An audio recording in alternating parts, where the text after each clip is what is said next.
ప్రతి అక్షరం ప్రజల పక్షం. HR9 న్యూస్ టీవీకి స్వాగతం, సుస్వాగతం. శ్రీ సత్యసాయి జిల్లా హిందూపురం మున్సిపల్ కార్యాలయంలో delegate municipal chairman Balaram Reddy తాత్కాలిక అధ్యక్షతన జరిగిన మున్సిపల్ కౌన్సిల్ సర్వసభ్య సమావేశం గోలం మధ్య సాగింది. ఎన్నడూ లేని విధంగా ఈ సమావేశంలో దాదాపు 750 కోట్ల రూపాయల ఎజెండాను తయారు చేశారు. ఈ సందర్భంగా ఉదయం 11 గంటలకు సమావేశం ప్రారంభం కావాల్సి ఉండగా టీడీపీ కౌన్సిలర్లు కమిషనర్ ఛాంబర్లో ఉండగా వైసీపీ కౌన్సిలర్లు కార్యాలయ ఆవరణలో నిలిచిపోయారు. దీంతో కౌన్సిల్ హాల్ అంతా ఖాళీగా కనిపించింది. అంతలోనే తాత్కాలిక మున్సిపల్ చైర్మన్ బలరాం రెడ్డి తన ఛాంబర్ నుండి కిందికి వచ్చి ఎందుకింత నిర్లక్ష్యం, ప్రజాస్వామ్యాన్ని అగౌరవపరుస్తున్నారంటూ మున్సిపల్ అధికారులపై మండిపడ్డారు.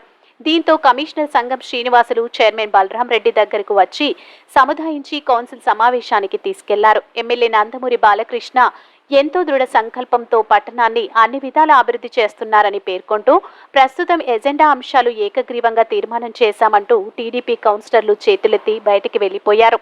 దీంతో ఒక్కసారిగా టీడీపీ వైసీపీ కౌన్సిలర్లు ఒకరిపై ఒకరు విమర్శలు గుప్పించుకున్నారు.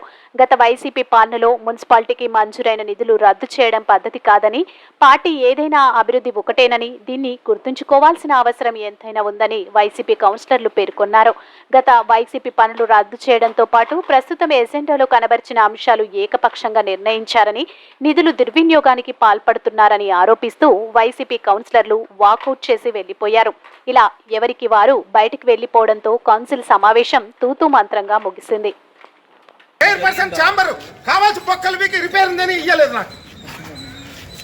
ప్రజాస్వామ్యం కాదా?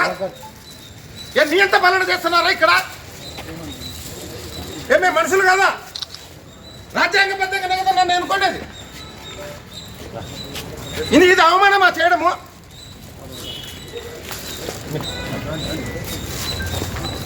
తప్పు ఇది సార్. పద్ధతి కాదు. ఏం సార్ వాళ్ళు రిక్వెస్ట్ చేసేది? మీరు అడగ పెట్టాలి. మీరు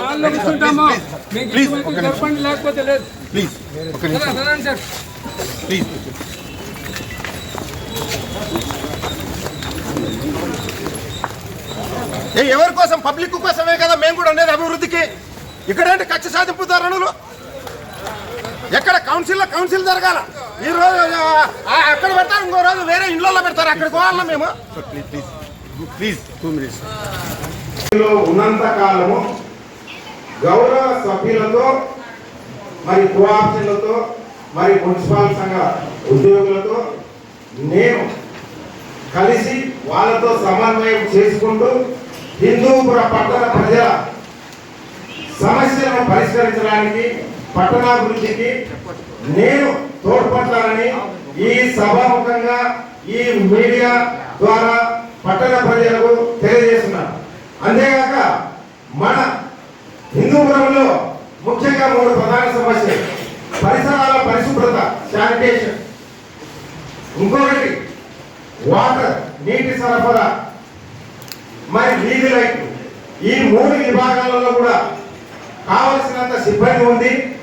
మరి వాటిని ఇక మీదట నేను కూడా కమిషనర్ సార్తో కలిసి నేను అన్ని సచివాలయాల్లో తిరుగుతూ పర్యవేక్షణ చేస్తాను. ఎందుకంటే శానిటరీ ఇన్స్పెక్టర్ ఉన్నారు, వాళ్ళ కింద మేస్త్రీలు ఉన్నారు, వాళ్ళ కింద పారిశుద్ధ్య కార్మికులు ఉన్నారు. ఎక్కడైతే పర్యవేక్షణ జరగలేదో అక్కడ పరిసరాల పరిశుభ్రత పాటించడం లేదు. ఆదేశం మేరకు మున్సిపల్ సమావేశం నిర్వహణకి ఇచ్చేటువంటి కౌన్సిల్ సభ్యులకు, అధ్యక్షులు చైర్పర్సన్ బలరాం రెడ్డి గారికి, వైస్ చైర్పర్సన్కి, కౌన్సిల్ సభ్యులకు, కౌన్సిల్ మెంబర్స్కి, అధికారులకు, కమిషనర్ సార్ అందరికీ హృదయపూర్వక నమస్కారం. దేశ చరిత్రలోనే మొట్టమొదటిసారిగా దాదాపు 700 కోట్ల పైగా అభివృద్ధి సంక్షేమం సంబంధించినటువంటి అంశాలని ఇవాళ కౌన్సిల్ సమావేశం ఆమోదించబడతా ఉంది. దానికి ఇన్ని నిధులు రావడానికి కృషి చేసినటువంటి మనందరి ప్రియతమ శాసనసభ్యులు నందమూరి బాలకృష్ణ గారికి ఈ కౌన్సిల్ సమావేశం ద్వారా ప్రత్యేకమైన ధన్యవాదాలు తెలియజేస్తున్నాను. స్టీవ్ కింద 150 కోట్ల స్పెషల్ ప్రత్యేకత తీసుకొచ్చి 15th ఫైనాన్స్ కావచ్చు, ఏఐసి గ్రాంట్స్ కావచ్చు, అదేవిధంగా రాబోయే యూటిలిటీ కింద అండర్గ్రౌండ్ డ్రైనేజ్ సిస్టము, వీటన్నీ కూడా ప్రభుత్వానికి ప్రతిపాదన పంపి కొన్ని ఆల్రెడీ శాంక్షన్ అయ్యి కౌన్సిల్ ఆమోదం కోసం కూడా నిధులు ఇవన్నీ తీసుకొని పట్టణ అభివృద్ధికి అందరూ కూడా సహకారం చేయాలి. సంవత్సరం రోజులు మనకు సమయం ఉంది. ఈ సంవత్సర కాలంలో గడిచిన కాలాన్ని దృష్టిలో పెట్టుకొని అభివృద్ధి కార్యక్రమాలు చేయాల్సిందిగా కొన్ని కౌన్సిల్ సభ్యులు కోరుకుంటూ, అదేవిధంగా పట్టణంలో అనేక సమస్యలు ఎదుర్కొన్నాయి. రోడ్లు కావచ్చు, ఉద్యోగాలు, పరిశుభ్రత, ఇవన్నీ కూడా అందరూ కలిసికట్టుగా నిర్లక్ష్యం ఏది చేసినప్పటికీ ఏదైనా కూడా ప్రజా సంక్షేమ వైపు అందరూ ఇవ్వాలని కోరుకుంటూ ఈ సమాజంలో అన్ని అంశాలకు సంబంధించి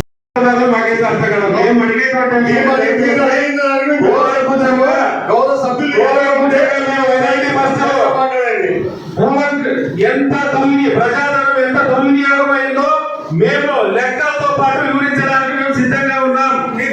మీరు సిద్ధంగా ఉన్నారా? ఈ అజెండా ఏసీబీకి వేసవి కాలం వెళ్ళిపోయిన తర్వాత ఈ అజెండా ఏసీబీకి పంపిస్తాం. 2.5 వేసవి కాలంలో మనం కేటాయించాల్సినటువంటి నిధులు కేటాయించుకోకుండా వాటర్ కోసము ట్యాంకర్ ద్వారా నీళ్ళు అందిస్తామని చెప్పి మోటార్లన్నీ కూడా ఒక్కసారిగా మరమ్మతులంట 180 లక్షల రూపాయలంట. అదేవిధంగా మురుగు కాలువలు క్లీన్ చేయడానికి 4 డివిజన్లకు 80 లక్షల రూపాయలంట. ఇది ఎక్కడ పద్ధతి సార్? ఇది మేము ఈ సమావేశంలో చర్చిద్దామని కౌన్సిల్కి వస్తే ఒక్కసారిగా అధికార పార్టీకి సంబంధించినటువంటి కౌన్సిలర్తో బయట చేసి వెళ్ళిపోతా అంటే దీనికి ఎంత ప్రజల యొక్క డబ్బు దుర్వినియోగమైందో అనేటువంటిది స్పష్టంగా అర్థమవుతా ఉంది. దీనిపైన చర్చించడానికి మీరు ఎందుకు సుముఖంగా లేరు అనేసి తప్పు